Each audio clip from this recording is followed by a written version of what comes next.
Hey, real fans, we hope you all had a very Merry Christmas. Last week was such a blast with my childhood bestie, Kelly Carter McCluskey, as she joined us to chat all about Gremlins. And this week, we're going to be ringing in the new year with one of my adult besties. You had a childhood bestie. I've got an adult bestie. Yes, I know you're excited about that. And I bet you're excited about this week's movie too, because it is in your favorite genre, sister. It's a rom-com. I am indeed. I'm excited because I do love a rom-com, and this one's a classic. It's one that sparked plenty of conversation over the years about love, friendship, and everything in between. I'm Amanda. And I'm Missy, and this is Real Sisters Rewind. Join us as we go back to the 80s. Welcome to Real Sisters Rewind, Back to the 80s, a podcast for people who love movies and wish they were as good now as they were back then.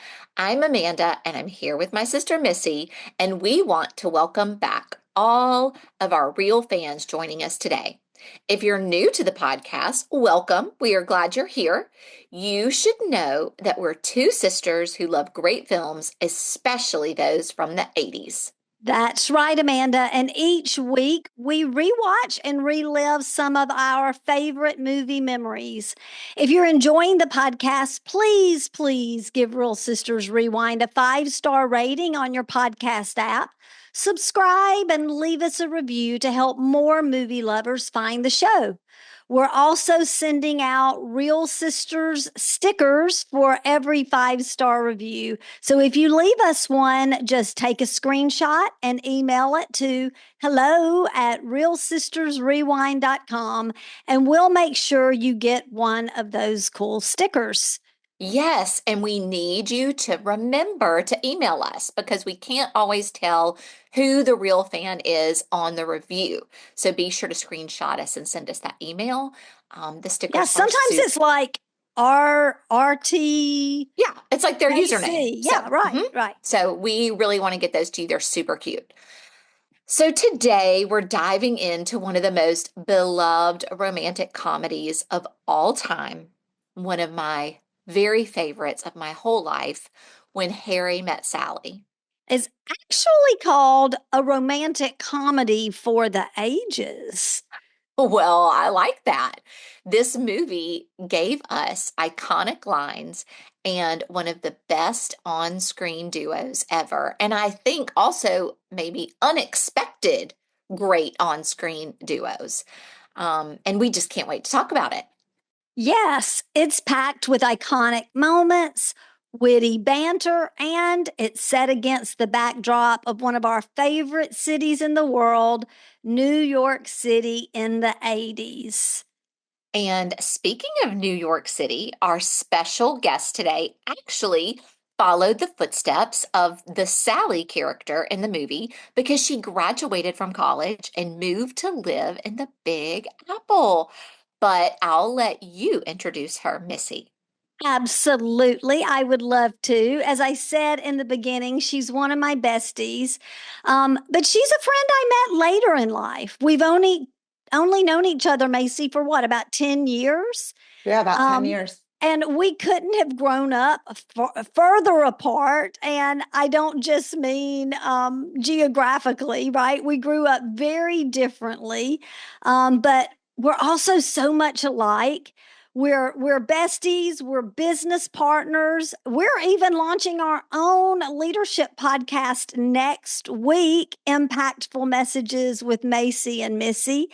So welcome to Real Sisters, Mayce Delvalle. Yay! Welcome, Mayce. We're so glad to have you. Well, thank you, bestie, and thank you, bestie sister. I am so excited to be here that I get to be a real sister today. So I'm excited. Thanks so much. You're welcome. We're excited too. All right. Well, before we dive into all the love, laughs, and all the I'll have what she's having moments. Let's go back to 1989 and set the scene for what was happening in the world and when this film was released, as well as learning some of those fascinating facts that Amanda and I love to share about the film. When Harry Met Sally hit theaters on July 21st, 1989, Missy, do you remember seeing it for the first time?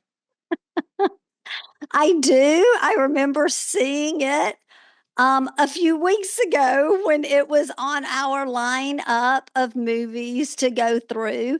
I have to say, I always felt like I loved When Harry Met Sally, but Wait. So you're saying you don't remember seeing it in 89, like I back in the don't think I day? did. And July 21st of 1989, it was like the end of my college years. I was busy getting ready to student teach, and I just didn't make it to the theaters for this one, I but feel like the I felt same like I way. knew it. Yeah. I feel like it's a movie that I've seen a million times, but I have no idea when I saw it for the first time. And in 89, I was graduating high school. So, I mean, I honestly do not remember the first time I saw it, but it's one of those movies, when it comes on E or TNT or TV, like you watch it every single time, no matter where it was, but I don't remember the first time either.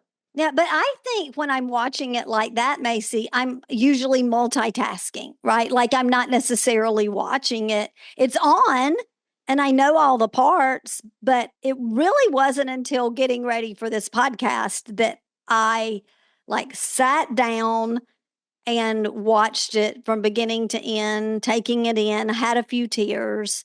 What about you, Amanda? I was 13 and I saw it in theaters, and it made a huge impression on me. It was a great movie experience, Hardy Street Cinema.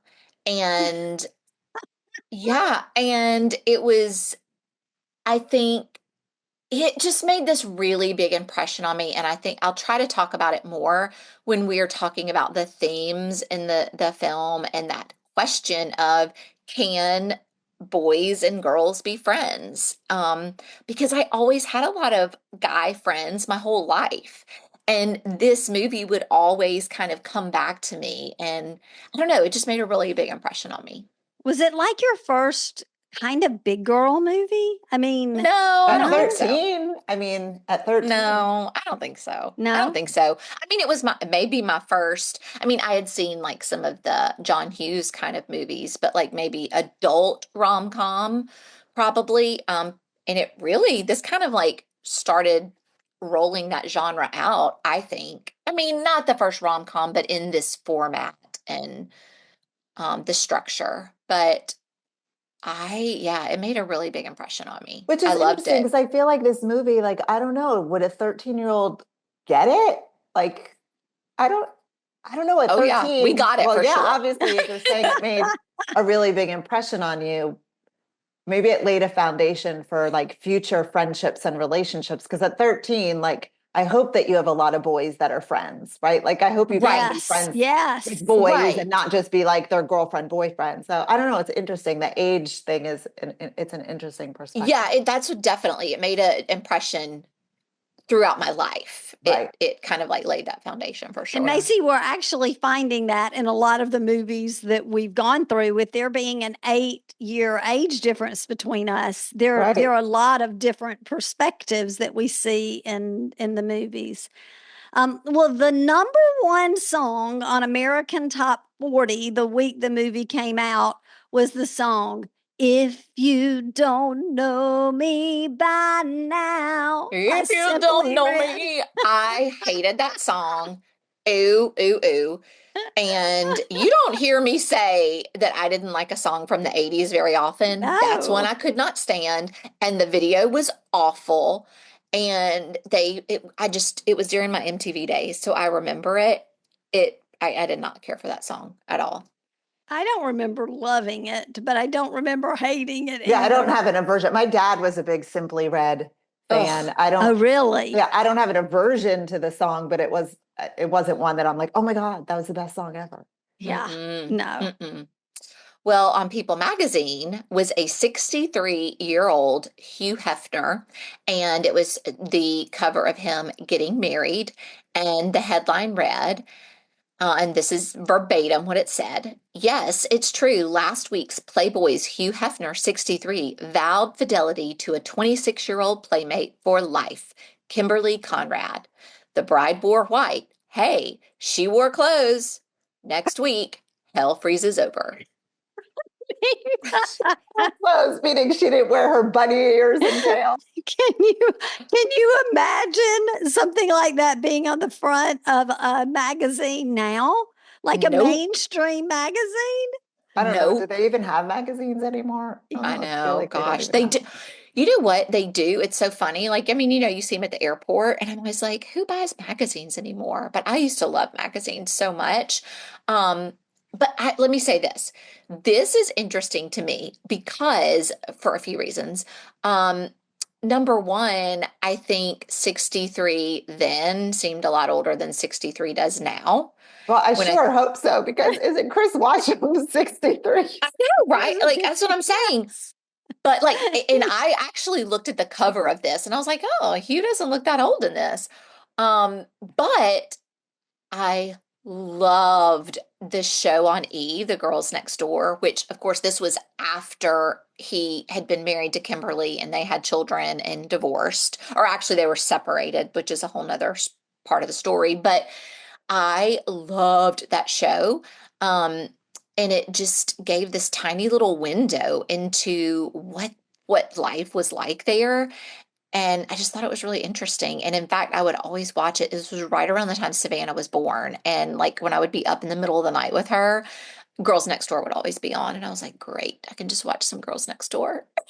I remember seeing a few episodes of it, but it's nothing that I really watched. Again, I was in a totally different stage of my life. Yeah. But It was fascinating. It was just fascinating to me. Yeah. That's what I liked about it. Did you watch it, Macy? Were you a fan? I mean, not like religiously, like I didn't set my DVR for it or anything, like some of the shows that I have over the years. But it was like if it's on and I have nothing else, I'll watch it. But I wasn't like, I have to watch The Girls Next Door. So, Well, and but I have a question. So, Amanda, so you said he was separated from Kimberly, but did he have the other three girls that lived with him there? Like, what was that all about? Yeah, so there was a while, and really the only one he was in a relationship with was Holly. But he was separated. Kimberly moved in a house across the street because they didn't go for divorce because she wanted to stay married for the kids' sake. Once the kids turned 18, he filed for divorce. But It's kind of like Sister Wives before Sister Wives. exactly. Except it's not rooted in religion, I don't think. No, I would say probably not. But I loved Holly and Bridget, and they have a podcast now, so shout out to them called Girls Next Level, and they are Wait, what's it called? Girls Next Level. Okay. And they're reviewing all of the episodes, and I love Oh, that would listening be to fun. That might be fun to listen to. And they give all the inside scoop, and I really like them a lot. So that's fun. I bet there is some scoop there. Well, in the world of TV, we had a real battle in the daytime talk shows. There were so many of them. Of course, you had Oprah, and by 1989, she was number one for sure. But there were some other names that were big. You had Phil Donahue, and there were 15 other top shows at the time. Can y'all guess any of the others? Can y'all guess some? Geraldo was one. Yes. Jenny Jones. Jenny Jones was one. Yeah. Why don't she actually had the big scandal. It's a long story. I'll tell you about it sometime. But there was a big brouhaha on What her about show. Rosie O'Donnell? Rosie O'Donnell was one. No, Rosie didn't come to the 90s. She was on the list I saw for 1989. So maybe it wasn't syndicated where we lived, but Rosie O'Donnell was on the list that I saw. And then Sally Jesse Oh, Sally yes. Jesse Raphael. Sally with with the red her. glasses. Yes. Yes. So anyway, those were just a few, but it was a rage. I mean, the afternoons were filled with these daytime talk shows. And I have to say, I had a date with Oprah almost every afternoon at 4:00 with my covers, my Diet Coke, and glued to the TV for whatever she was going to share with me at that time. Absolutely. I think at that point maybe we were not still recording Days of Our Lives. I don't know, but if we did, we probably watched Oprah and then watched our VHS recording of Days of Our Lives. um, so Macy, I know you know Missy and I love true crime. Yes. Are you a fan of true crime also? I would say I am. And what is interesting, you know how like when you hang out with people, you become more like them. So I would say in the past 10 years of knowing Missy, I am much more of a true crime docu kind of girl. Like I spend time, like I go to Netflix and that's usually where I'm going. And I am, and I know Missy are, and Amanda, probably you, like I'm one of those girls, I could watch it and literally like fall asleep right after. Like it doesn't bother me. I don't have to like, I actually use it to decompress, which I know people think is crazy, but I mean, I love a good true crime story. Yes. I mean, there's nothing like it. And you're right, Macy. Men especially can't understand women watching these true crime shows and being able to like say, well, good night, give you a kiss on the lip, roll over and turn off the lights and have sweet dreams. Well, my husband can because he watches them right there with me. Well, the reason I asked y'all is because there was a big case brewing in the news because actress Rebecca Schaeffer from the sitcom My Sister Sam was murdered by an obsessed fan, which which eventually led to stricter stalking laws in California. And I've listened to several podcast stories about it. It's so sad. I mean, she was like getting ready to go audition and she was waiting for the lines to be sent and he was answered the door or something and he shot her. Yeah. And I think she had some encounters with him before and had tried to be kind to him. And I saw a documentary on it and it was heartbreaking. Yeah. But Rebecca Schaeffer, was she Mindy from Mork for Mork? I think she was Mindy. Mm-mm. No? No, she's much younger. Was that Pamela Dawson? Don't ask me how I know that name. Okay, Pamela Dawson was on My Sister Sam. She wasn't Rebecca Schaeffer. Yeah, no, Rebecca Schaeffer was a young girl. Right. Like I want to say she was probably in her 20s when she was very young. And this was like her first big break too. Yeah, she was new on the scene. Was that right? Was Pamela Dawson the right name? Why do I know this trivia? I don't know. That's a weird. Were you a fan of Mork and Mindy? I mean, I watched it, but I don't know that I would say. But that you're right. That she was the big sister on My Sister Sam. Yep. Well, I'll add some true crime when we talk about the movie that we're reviewing today. I've got some true crime to connect there. Ooh, very exciting. Okay, so since I have already said it, I won't mention that the Berlin Wall did come down in 89. Lord. Lord. What I will tell you is something that you are not going to believe, y'all. I don't think. And this is blew my mind. I just didn't realize it.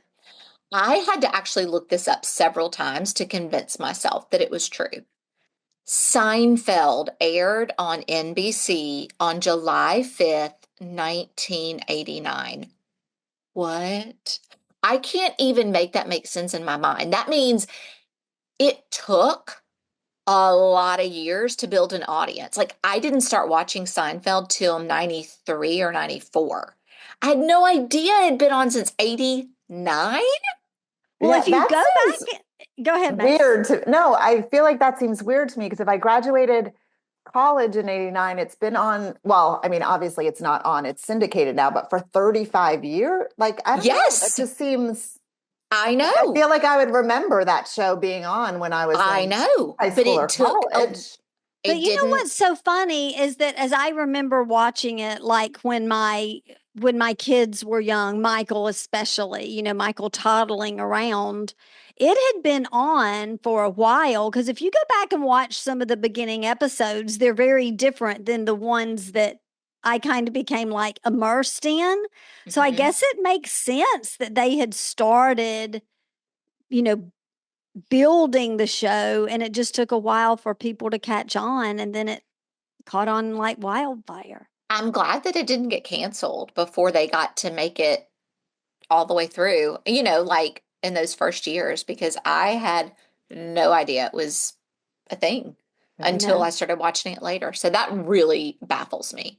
So again, asking Macy about if she's a true crime fan, Macy, we're huge Seinfeld fans. Are you a Seinfeld fan? Oh yeah, I've seen every episode multiple Multiple times. times. Oh, I mean, yes. It's yes. it's one of the best for sure It's to one of those watch. like instead of Real Sisters Rewind, like you could come up with something like Seinfeld Sister. Like you Sure. literally could take that And show make a and make podcast. a podcast. Yeah. There may already be one. It wouldn't be as good as you all's, but you know. It's so funny when we were recording with all our nephews, we recorded Christmas Vacation, and during one of our breaks, they were like, y'all could do a Seinfeld one because we all love it Oh so yeah, I much. mean it's endless. But I will say that summer, Tim Burton's Batman was released. It was June. I think it was June. It was a huge phenomenon, the movie, the soundtrack. And I remember it because it was such a big deal to my almost husband, right? We were getting ready to get married. And we went to the premiere the night that Batman was released, to the midnight premiere. And we actually were chosen out of the crowd to talk about the release of the movie and how we liked it. And so there was a write up in us about us talking about it in the Hattiesburg Did American. you cut it out? Do you still have it? Oh, I guarantee you, Chris It's in a Washam has it box. Yeah, it's somewhere. in a It's in box a somewhere. vault. It's in a box. It wouldn't have surprised me if he would have said, "Let's frame it." It's not framed. That was a big deal. I definitely saw it in theaters and the soundtrack was amazing because because Prince was, I don't know if he was did all of the songs, but it was definitely had Prince and it was so popular and the video would come on MTV all the time and it was just like, you would just watch it like a movie and Kim Basinger was in it and Jack Nicholson. And it was really, I think, brought back that genre of like comic book um type movies. So it was a big deal. So I guess now we should say, gee, thanks. Even though that movie was good, it seems like that's all we get anymore. All these Marvel I know. superhero movies. But the Oh, weird thing is, like, I remember seeing that in theaters, but I can't remember seeing When Harry Met Sally in theaters. And like, Batman has no relevance to my life whatsoever. It was a big deal though. Bizarre. Also, isn't that the Batman where it was Michael Keaton was the Batman? yeah. Yeah, that's Yeah. yeah. All right, well, let's get into the movie When Harry Met Sally. It was written by Nora Ephron and directed by Rob Reiner. What a duo. Yeah. I mean, Yes. we have to talk about Rob Reiner for a minute because, in a way, and I don't know if you guys knew this, I didn't until I was doing the research. Harry is actually written about Rob's life. Like, y'all know Oh, who Rob Reiner is, right? yeah. Like, he was the son and All in the Family. And he had been married for 10 years to Penny Marshall, Laverne from Laverne and Shirley, which And I I was feel a like I huge forgot fan. that. I forgot that part. Yes, he has. And they had been divorced for 10 years. And so I think he had like been in the market, like trying to find someone for 10 years. And he just didn't think he'd meet anyone. And so he wanted to create a movie on the hardships of dating after marriage. And he talked to Nora Ephron about it. And that was the, genesis of this movie. Was this one of Nora Ephron's first movies? Do you Yes, it know? Yeah, it was. was. Okay. Yes, it was, which kind of began that Yep. genre Yeah. Yeah, it of makes sense. her flicks. Yeah. Yeah, and that's what I meant earlier when I was saying, oh, was kind of the first of its, rom-com. Of course, it wasn't the first rom-com, but the two of them pairing up Right. for this type and the structure that they typically have in their movies. It's funny too, Missy, that was like you said, the genesis for this film, because even though that is a very prevalent part of the film, it's not, I think if you don't know that and you're stepping back and you watch it as a whole, that's not the big takeaway. It's Right. the relationship with Harry and Sally, of course. So Right. anyway, interesting. The movie has a runtime of 1 hour and 35 minutes, which is like the sweet spot for me with movies. An hour and 30, we're good. And it's rated R, mostly because of the unforgettable diner scene. And I also think there's an F-bomb that Meg Ryan throws out at one point where she's really annoyed. So Yeah. that I probably think so. contributed I think to so the. too. When Harry Met Sally was created, it had a budget of 16 million. And at the box office, it pulled in over 92 million. And that was a huge win without any explosion or huge action scenes. Definitely. Plus, it's become such a classic. The movie earned several award nominations, including an Academy Award nomination for Best Original Screenplay for Nora Ephron's writing. Nora Ephron, what a gem.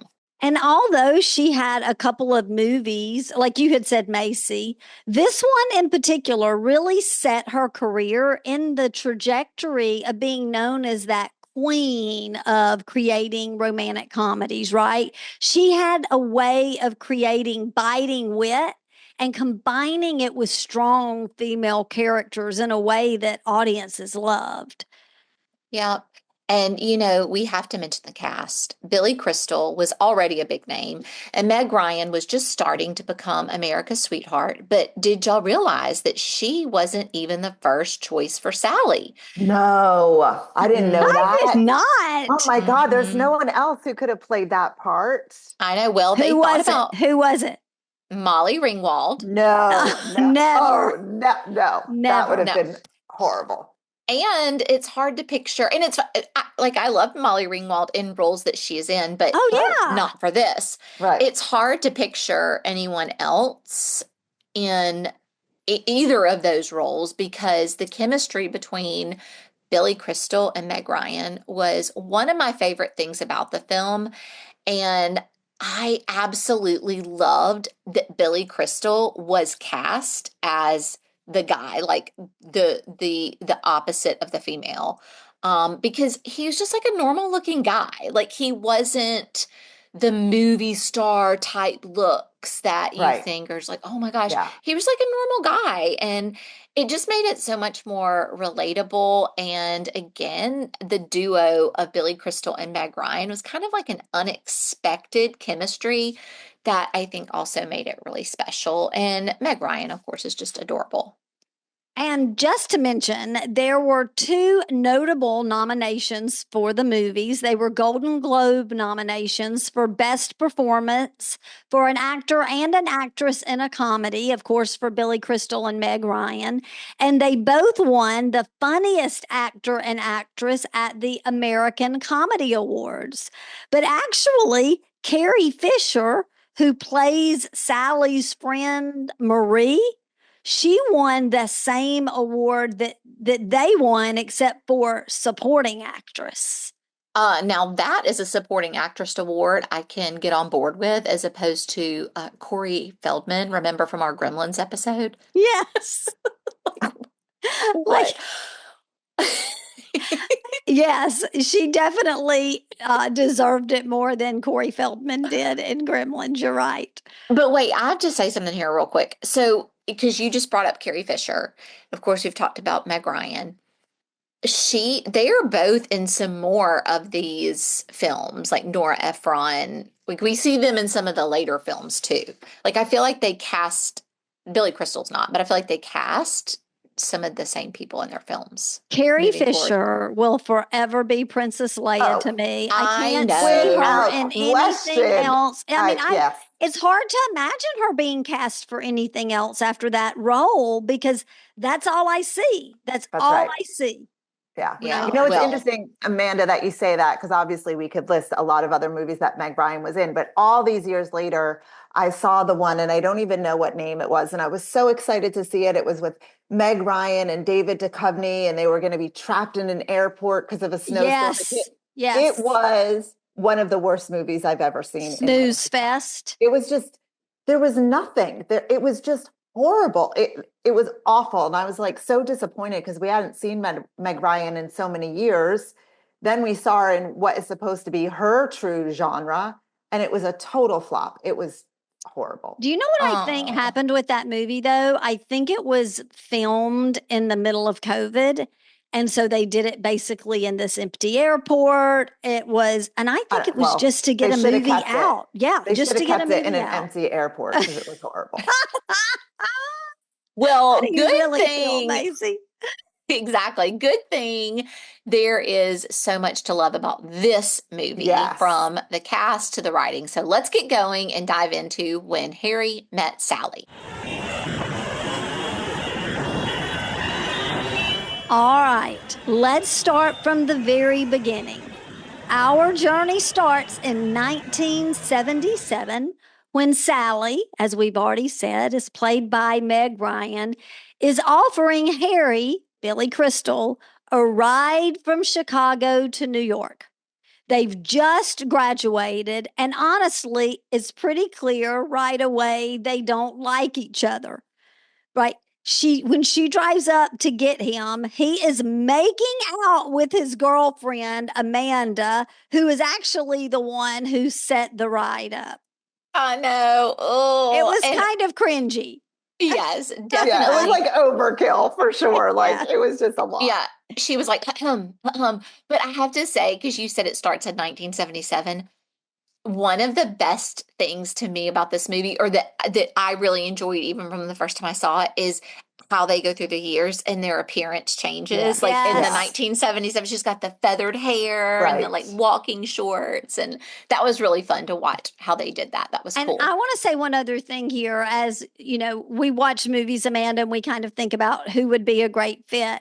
When I realized it was a girl, cute girl, who was graduating college and moving to New York to start her career, I couldn't help but think of Macy because that's exactly what you did, Macy, right? Like It is. I you moved to New York right graduated after from college. Yeah. Syracuse and went to New York and lived in the Big Apple and has incredible stories about that. And so, again, thank you for Macy, showing up and walking with us. did you move to New York right after that? Like because of was your job there, or were you there looking for a job, or what? No, well, I did get a job right after college working at a news station, but it was super early in the morning and I was still commuting from New Jersey to New York, and I would have to like get to the bus stop at like 2 or 3 in the morning. Like that didn't work. So I didn't move literally the day after college. It was a year after when I found a You roommate and I got a job and all of you made the that. But move. I made the Yeah. move. Oh, Yeah. so cool. Well, I love in this movie how they set up the personalities of Harry and Sally so quickly. As soon as they hit the road, she's trying to explain the plan she's created for driving the hours or the mileage or whatever. Meanwhile, he is like reaching over her, grabbing a snack of grapes from the back. And he's like eating his grapes while she's trying to explain. He spits the seeds out. They hit the window. Of course, she's disgusted. Um, Harry is really just sarcastic and cynical, and he just can't seem to look at anything without some level of pessimism. He's very cut and dry. He just says it like it is. And then we have Sally, who is super type A, right down to how she orders her food. She knows what she wants. She's not afraid to say it. And oh my goodness, her detailed instructions when they stopped at the diner to grab a bite still makes me laugh. Like when I watched it again this time, I was cracking up. You guys, like this is one of my all-time favorite scenes in the movie of any movie because I could be like Sally. I'll You have the pie. are like Sally. I'll have the pie, but if you don't have the pie, I'll take the cheesecake, but only if the sauce is on the side. First of all, I'm a big on the side. Everything is on the side. Salad dressing on the, like everything is on the side. This is true. And this type of personality obviously is going to drive Harry crazy because this is not who he is. But I mean, I am a girl known to have a complicated order, and I have backups to my order in case In like case it Sally, doesn't like work if she out. doesn't have the pie and she wants the cheesecake, if they don't have the pie, I'll have to have a backup order. Yeah. I have to say that she is true. And I've even heard her kids under their breath as she's ordering complicated order, complicated order. Well, Yeah. Harry would say you're high maintenance because Well, that's hey, what listen, it is what it is. Listen, it is what it is then. Oh, but we love you, Macy, and you Well, do thanks. know what you want, and you want it like you want it. that's That right. is true. Just like That's a good Sally. thing. Yeah. That's good then. We get into Harry's infamous theory here where he says that men and women can't be friends because, well, sex always gets in the way. And Sally is just having none of it. She's just, and you can see she just thinks it's ridiculous. And, she's like, I have lots of guy friends. And y'all, I have to say, from the moment that I saw this film, I began to ponder that question through forever. I feel like a lot of people did, right? Like I think from this movie, this point in the movie when she completely challenges him about this, and by the time they get to New York, they're like, bye, have a nice life, right? We're never going to see each other. And I wonder if it's because she realizes maybe he was right, that they can't Yeah, be just she's friends, right? wondering. She's wondering. Because I think his point, which, we're female, I don't know, his point is you might think that you're just friends, but on the guy's end, Right. it's different. It's Yes. different. They see Uh-huh. it differently. Yeah. One thing I wanted to say about this scene is when she drops him off and basically they shake hands and, say, have a nice life. I was looking at the big, almost like monument, I guess, that's there. And it favors in its look Columbus Circle, but it's not, it's Washington Square. Yeah. Washington And Square I Park. went to look and you can actually see the Twin Towers between it in the background. Yeah, it was pretty cool. But anyway, it's here, and then actually throughout the movie, there's a little segue, and it's these charming outtakes of couples sharing their love stories. Most of them are older couples, but FYI, these were real couples, real people sharing their real stories about how they fell in love. And the interviews, they act as interludes between the movie's main scenes, right? And they offer a glimpse into various forms of relationships and what they look like. And the couples range in age and background, and each recount how they met, how they fell in love, and they share stories that are just funny and heartwarming. And I love this kind of addition weave Mm-hmm. into the film. Yeah. I loved it I, too. yeah, me too. And I do love, I mean, of course, it makes it even more special because it is, like you said, most of them are older. So they end up saying they've been married, and it's typically there are a lot of years they've been married. And that Mhm. just is so heartwarming. I love that part so much. In fact, I think it was the first time I had seen that structure in a film. Um, but I do feel like we've seen it again since then. I can't pinpoint it, but I loved it did, too. I always say, like, to my husband, I say this oftentimes, like, I love a good love story, but ours is my favorite. oh, what is tell us yours?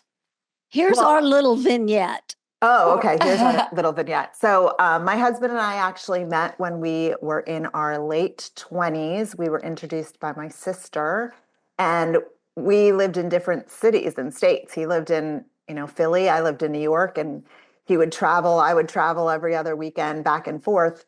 Fast forward, we had broken up after not being together for a long time. We had broken up, and then we moved really across states. I moved to Arizona, and he moved to Florida, and we did not talk for years.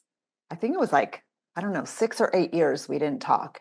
And then one day out of the blue, I sent an email from my Hotmail. This is back in the day when like Hotmail was the thing. And yeah, we got reconnected. He flew out to take me home, and then I moved to Florida. So it is one of those. I think our love story is one that could be one of those cute little It vignettes in the is, but movie. you forgot one of the cutest parts of the vignette that I've heard you share before is that when he walked in the room, what did you look at someone and tell them? Oh, when we first met, you mean when we first met? So Yeah, I love this.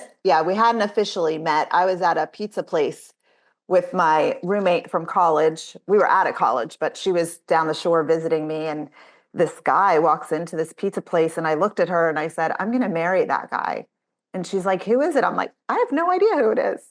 I have no idea who it is. And then it turns out that it was my sister's best friend who was actually coming down the shore to stay with us. So, yeah. So you How just cool knew. is that, I sister? just knew. That is so incredible. Something about him. You just knew. Yeah. All right, so That's while so we're precious. having vignettes, Amanda, why don't you share yours? Eric and I met, we actually met in college and went on some dates, and just two very different personalities. And we were, well, I mean, we thought we were very different personalities, I guess at the time we were. And but we went about our way. We stayed in the same circle of friends, and um years later, after my divorce, and then he was divorced and our kids were still really young, our very dear friend said, "We've got to set y'all back up."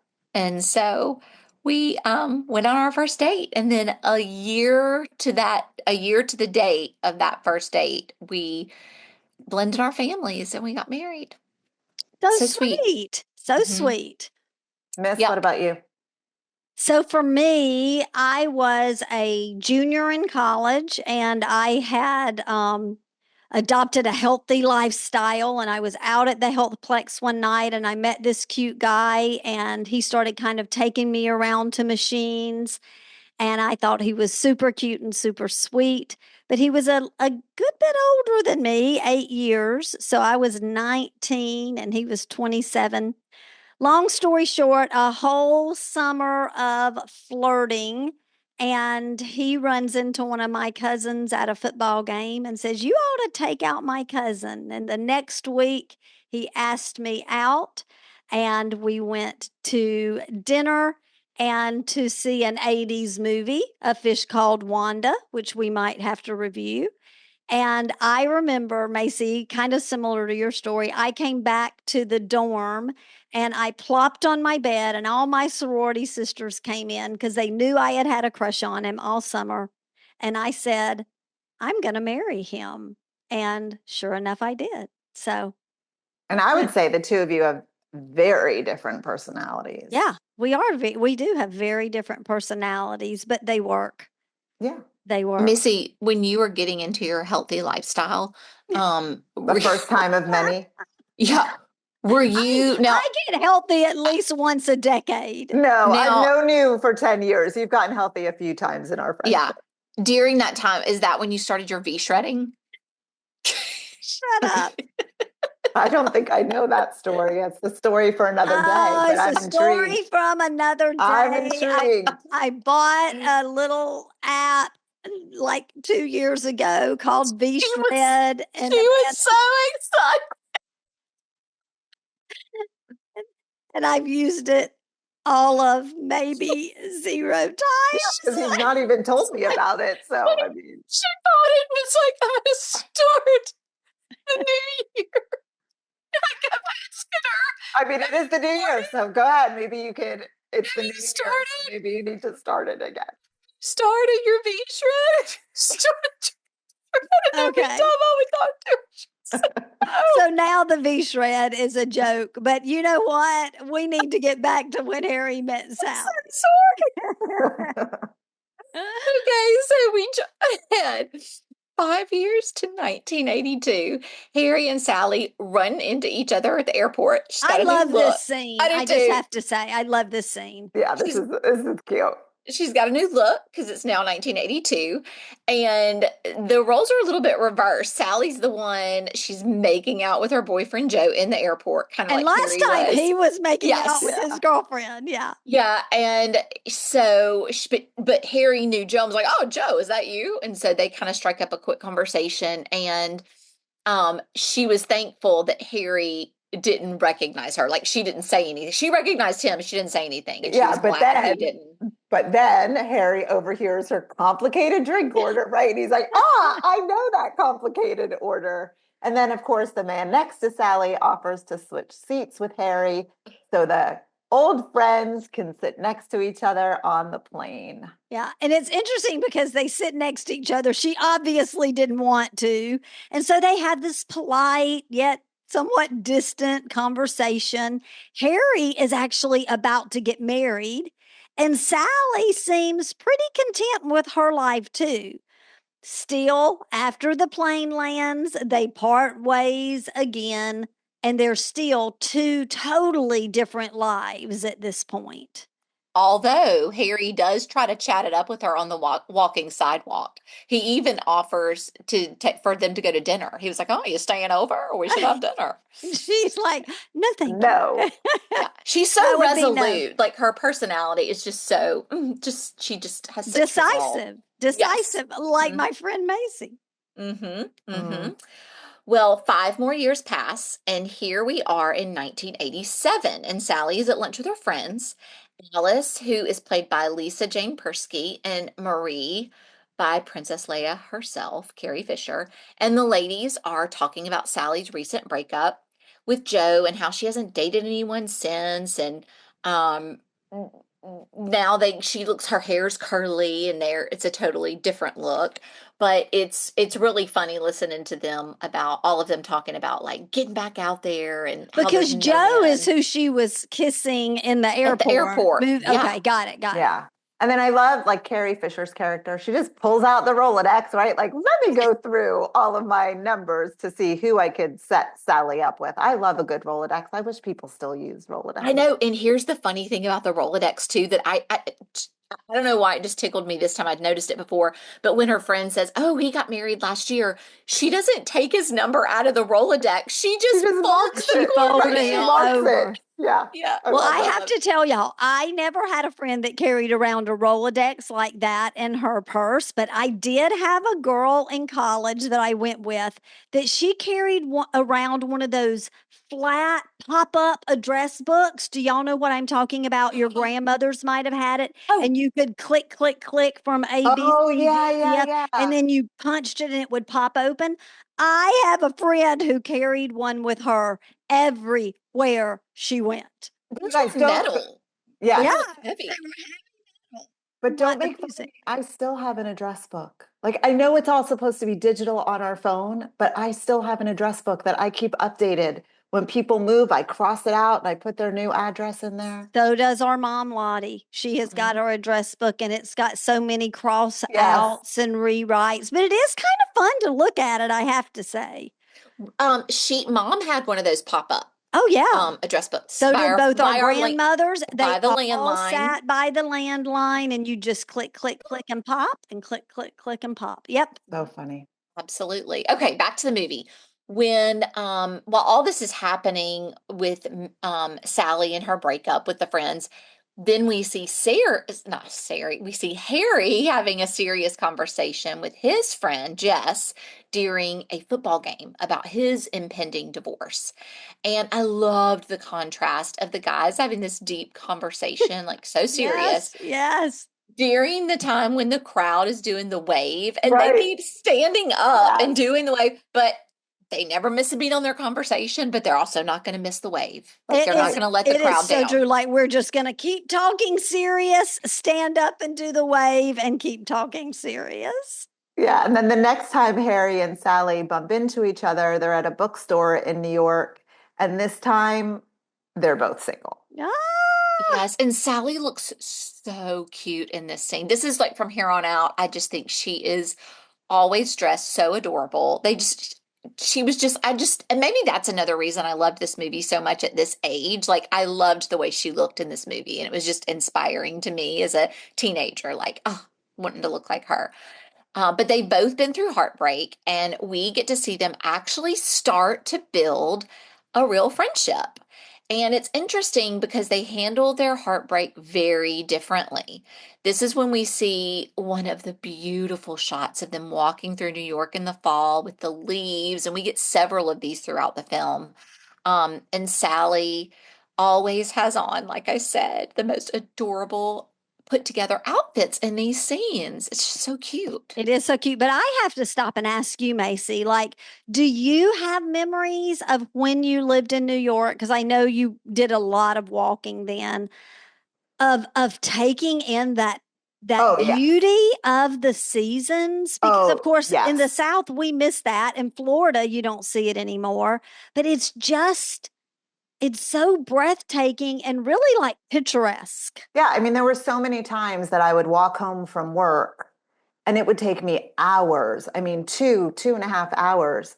But I did it because it's such a nice night out. I'm going to walk home from work. Why take that? Because then you go home from work and what are you doing, right? So especially Monday through Wednesday. Now Thursday, Friday, Saturday, different story. But Monday through Wednesday, you just kind of walk. And then even on the weekends, like if I didn't have anything planned, when I would wake up, go get my bagel and then just walk the streets. That's just what you did there. You just kind of roam around. And Yeah. Amanda, you lived there a short time. Do you Yep. have memory of that? Because you were there at that time of the In the changing of the fall. seasons. Yeah. Yeah, yes, it's beautiful. And also, I think to that, Macy, is, you know, the vast majority of people are living in tiny apartments. And Right. so, yeah, you're going to be out and about, walking around, popping in stores, sitting Now, down somewhere having a coffee, because otherwise you're just like in your you're in tiny your apartment. apartment. Yeah. When I lived there, I mean, cell phones were really new. I mean, I had a BlackBerry when I lived there. Um, so it wasn't like it is now where you're always on your phone. Like your phone was in your pocket or your pocketbook, right? Like you're not walking the streets of New York texting people. You literally are taking it all in. But I'll never forget when I left New York after I moved out, and then I had to go back after I lived in Florida. I went back for a funeral. And the one thing that was so striking to me is how no one was looking up. Mm. No one looked up. Everyone was heads down in their phone, AirPods in. Well, it was Yep. even before AirPods, just headphone. And I don't know, I haven't been there in years, but that was so shocking to me is that you are in this beautiful city and nobody was taking it in anymore. That part of it was taken away from having a phone and heads down all the Mm. time. It was really, really obvious to me when I went back to visit. So That's interesting. interesting. And it's So also interesting. sad. It is Yeah, sad. it's sad. It Yeah. is sad. And I will say, when we went last Thanksgiving, I tried to be very intentional not to have my phone out in those type of moments because I wanted to take it all in. But Yeah. anyway, back to the movie. I will say that this portion of the movie was my favorite. When we see them, they're both finally single. They're having amazing moments. We're getting to watch their friendships grow, and we see things like with them both on the phone, watching the same movie from separate apartments. And so funny how they like did a split screen of that. It reminded me something like out of a Cary Grant movie in the 40s or something, right? They were eating out and walking around New York City. And as I said, this is the part of the movie that I just really loved seeing. Me too. And it reminded me of the days when we would stay on the phone with our friends for hours, and we would be on the phone. We're like watching the same thing and talking about it, or maybe we're not watching anything, we're just talking, but you would just be on the phone for hours chatting and with your friend or boyfriend or whatever. And it was so fun. Well, funny that you say it reminded you. I mean, I feel like Missy and I do that now. Like, you want to get on Zoom and just work together and not work together. But fun fact I have for you girls that this movie was actually filmed over an entire year to get all of the scenes as far as the different seasons right. Oh, So they cool. they didn't pretend to get the vibe right. It really was a true vibe. Well, that's really interesting. And it really is one of my favorite parts of the movie. I feel like the scenery is almost a character Mm-hmm. of its own. It's just so beautiful. And it makes you want to go to New York. I feel like it makes you want to be there. Okay, we can't skip the famous diner scene. Oh, And goodness. Here yep, it yep. comes. It is one of the most famous scenes in any movie. Harry and Sally are debating on whether or not women can, well, fake it. And Sally decides to prove him wrong because he's like, he had been with a woman the night before and was like, oh, it was fantastic, whatever. And Sally's like, yeah, right. And she, like I said, decides to prove him wrong right there at the table in the diner. And she did not And hold back. I mean, no, she went for it. yep. She was And all in, as they Yeah, she say. was. you can't help but laugh. I mean, it's so funny, or maybe feel a little uncomfortable. I don't know, but I think it's hilarious.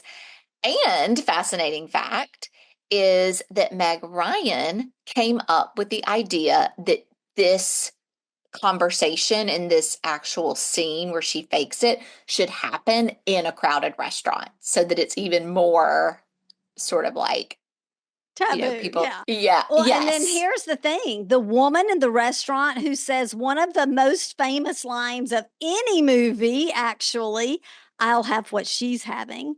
That woman was actually Rob Reiner's mom. And Missy Billy Crystal is the one that came up with that line. And then they had Rob Reiner's mom do it. But he said that they Gotcha. should have somebody say, Oh, I'll yeah, it have was what a she's great having. line. Yes. hmm This part of the movie was so famous that People magazine actually did an article on it, y'all, and it was filmed in the famous Cat's Deli. Okay, so you guys remember at the beginning when we were talking about true crime, I had said, oh, if we're going to talk about this one part of the movie, I have a true crime fascinating fact. Yes, do So tell. when I don't I don't remember the year that this crime took place. It had to have been before I lived in New York, I think. So when I lived there, I worked with this woman whose best friends was one of the dancers from Dirty Dancing.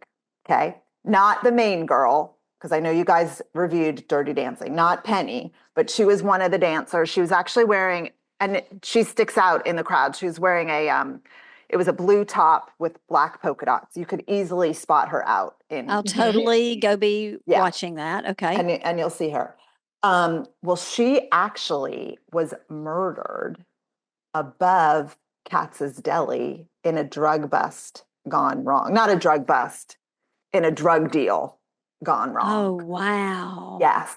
So she and I want to say like three or four, there's a documentary on it, New York True Crime or Real Crime or something. It was on Netflix. So you could go check it out. But that happened just on a regular night above Katz's Deli. So it's like apartments above Cat's Deli? Yeah, Yes. I mean, in almost every street in New York, you have to maximize your space. So all of those Right. stores that are Or on the bottom, above. except for like Bloomingdale's, it's like Right, 6 stories right. tall. But like every restaurant, dry cleaner, bagel shop, they're all apartments above it. Gotcha. I lived above when I lived there. I lived above a laundromat place where you Got drop off it. your laundry, which made it really And convenient. so But yeah, you so knew someone who knew her, Macy. yes, I worked with her very best friend. Oh, Oh gosh. gosh. Now, So again, this happened before I worked with the right, girl. right, right. So here's a question for you, and I don't know, maybe we should look and see. But I saw this too, but I thought it was Carnegie Deli, but maybe not. Oh, maybe it. I don't know. I don't know. Well, I for some reason, because I was like, oh, I've maybe been it there. was Either Carnegie, way, and it I'm was one of wrong, the but it delis. just reminded me, right? Yeah. It was one Maybe of it the was delis. Carnegie. Also, Macy, you saying that about your apartment being over the laundromat, that was Mhm. smart because it probably smelled good. Because I always think if it's right above a restaurant, your apartment might smell like the food from the restaurant. Well, Missy knows this about me, Amanda. You don't know this, but I really am afraid and like fearful of rats. Part of the reason that I have goosebumps just talking about it, when I worked one of the places that I worked was above a Chinese food restaurant, and you could literally hear the rats in Oh my the gosh. walls up and Mm-mm. down. I know we are really off topic, so we've got to move on, but I was Well, trying. I think you're right now that you said that, Amanda. Mhm. I do think it was Mm. Carnegie Deli, but instead of Katz, but they're all kind of the same. yeah. Okay. Yes, A Yeah. deli, totally. a good New York deli is a A good New good New York York deli. deli. And Yes. I'll tell you, we may have gotten off subject, but I do think, and I think you said it, Amanda, at the beginning of the podcast, that the New York is a character in this movie, Yeah. right? Mhm. So we want to go deep there, which is why we wanted a New York gal to be To on be here on. with us, right? But as we move along, Harry and Sally are spending more and more time together. And it's approaching the holiday season, which I love the holiday season in New York. And they're buying Christmas trees together and attending New Year's parties. And the chemistry is undeniable, but they're still, they're still just friends. But I have to say something about the New Year's party. When she's got that side ponytail on the Oh my front of God, her the head, It's worst. and hysterical. I'm like, oh my gosh, it couldn't be more 80s than Yes. that side ponytail at that New Year's Eve party. It's perfect. Well, technically nothing has happened between them. And I do have to say, I meant to say this earlier and I got distracted. But when they had that very first conversation where they were walking through after they met at the bookstore and they were becoming friends, and here they explicitly state, like he says, "Oh, I think you're going to be my first female friend," or something like that along that Right, line. right, yeah. They Mhm. like establish that. And as they move along, they really do, like, nothing has happened between them to like elude or show that they are more than friends. Like, they are just friends, even though we can Right, see the chemistry. right. I love that scene though, Missy. You were talking about the New Year's and the ponytail, and you can really, speaking of the chemistry that we see that they supposedly are just friends, you can feel that chemistry and tension between Oh, them. it's palpable. Uh-huh, when they're dancing, and they make a pact that if neither of them have a date the next New Year's, they'll go together again. And so then we know something's a brewing.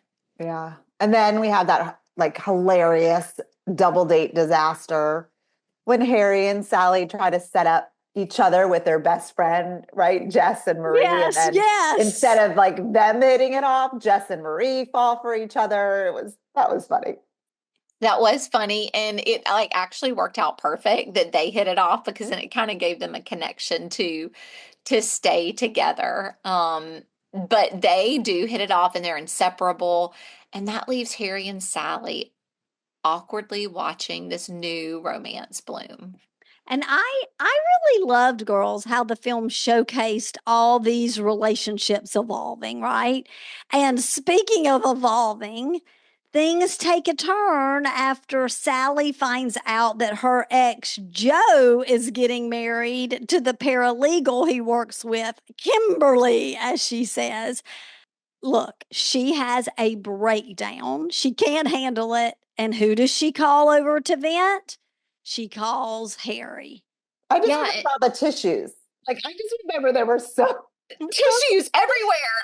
Yes, it reminded me actually of You've Got Mail, when she's like in her robe and she's got all the tissue and she's crying and Tom Hanks comes over. It was very reminiscent of that.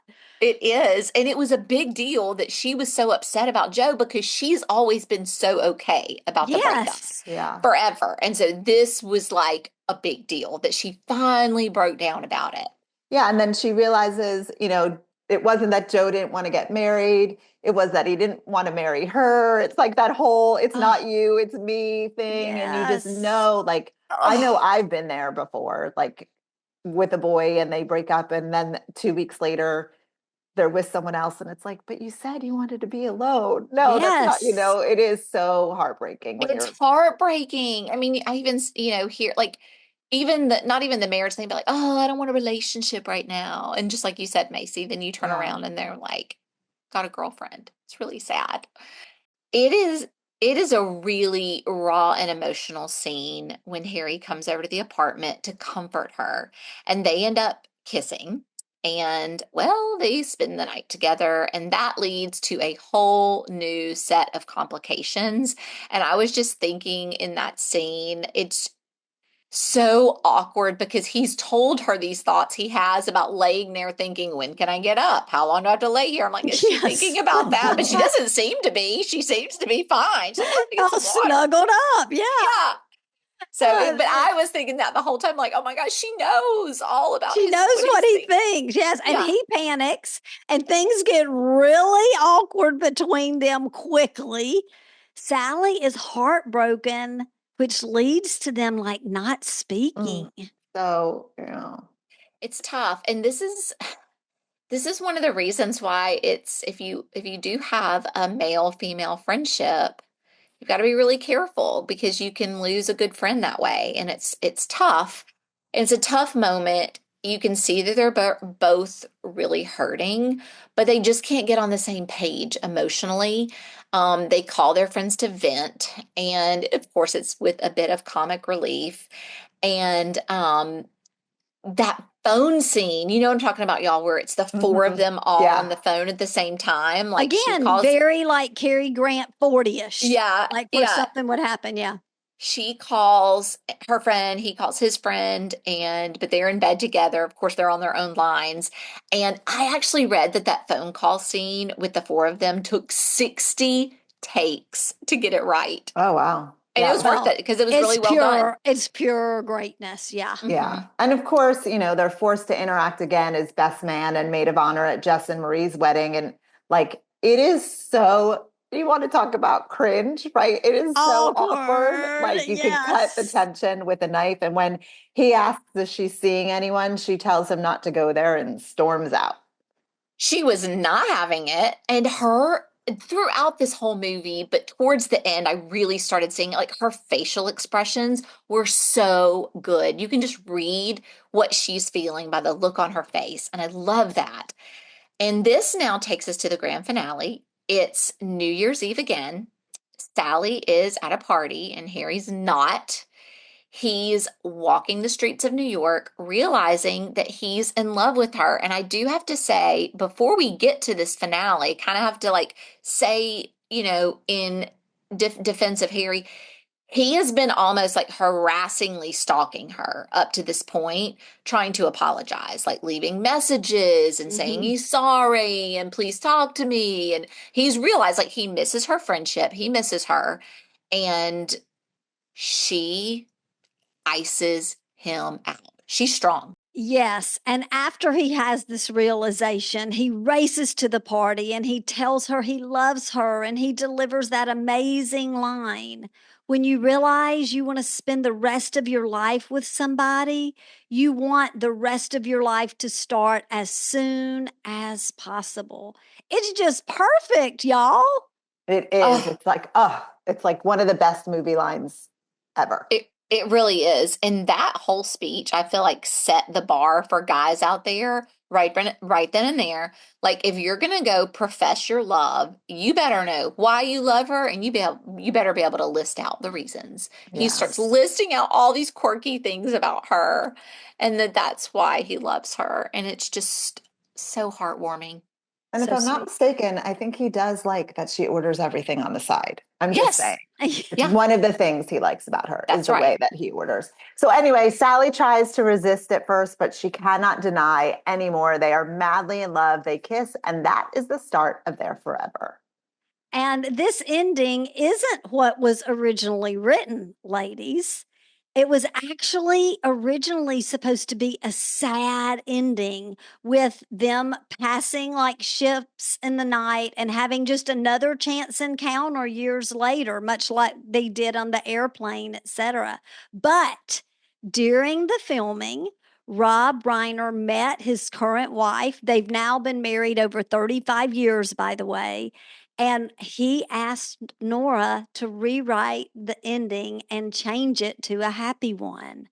Oh, thank goodness, because a chance meeting ending would have been too sad and a really big missed opportunity Yeah, I for mean, I such a think fantastic movie. this is so helpful, right? It gave so many people Yes. hope that if you're just going to do a chance meeting, then it almost becomes like serendipity, right? Like how many chance meetings before, or sliding doors, right? Like this just Yes. was such a hopeful love story. Yes. I loved it. I loved the ending. And then we see one more of the adorable couple interviews. It's Harry and Sally, and they're talking about their wedding. And it's very Harry and Sally, and as far as the wedding goes. And you can just see the joy and the friendship and the love. And it's a really sweet way to wrap things up. So, girls, ladies, when we finish going through a movie, we always talk about how or if the movie measures up in today's world, if we feel the same as we felt back then about the movie as we do now. I'll go first. Okay, go first. I love it just as much now as I did then. I loved it the first time I watched it. Like I said, it really just lived in my heart forever. I just thought it was so sweet and cute and yeah, I just loved it. And it's just the same now as it was then. I love it just as much. Okay, Mayce. I would say the same. I am such a sucker for a good rom-com, and there are a lot that take place now that don't even hold a candle. I mean, this one is a timeless, watch it whenever it's on. It's not on enough. Like so, so, so good. One of my faves.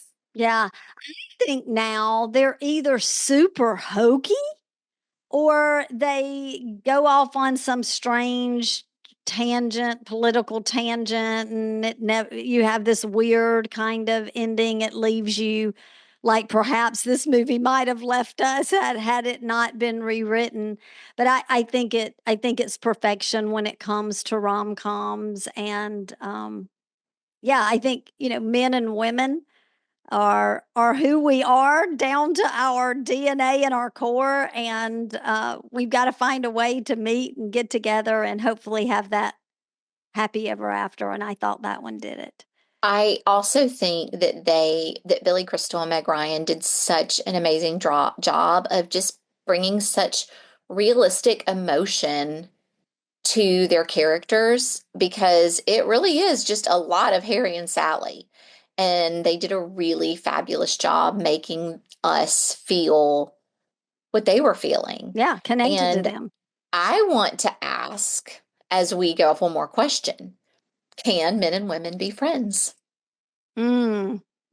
I'm going to say, like, personally, I wouldn't want to be there. Like, I have enough friends that are women, and I have my husband. Like, I don't know. I just don't even think it's necessary.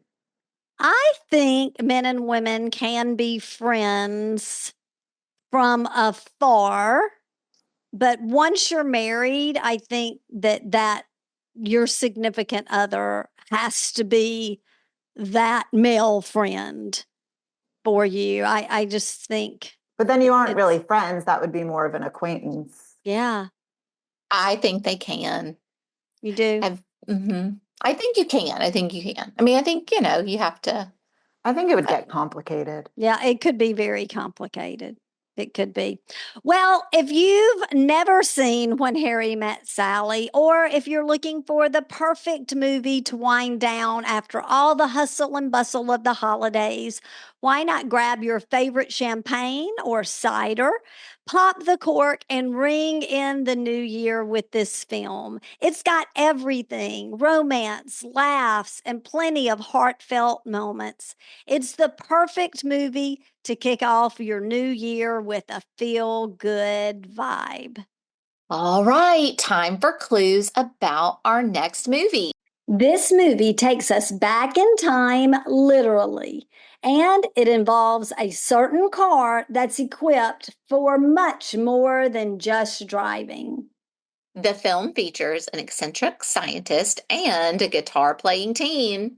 It's a perfect blend of science fiction and comedy with an unforgettable soundtrack.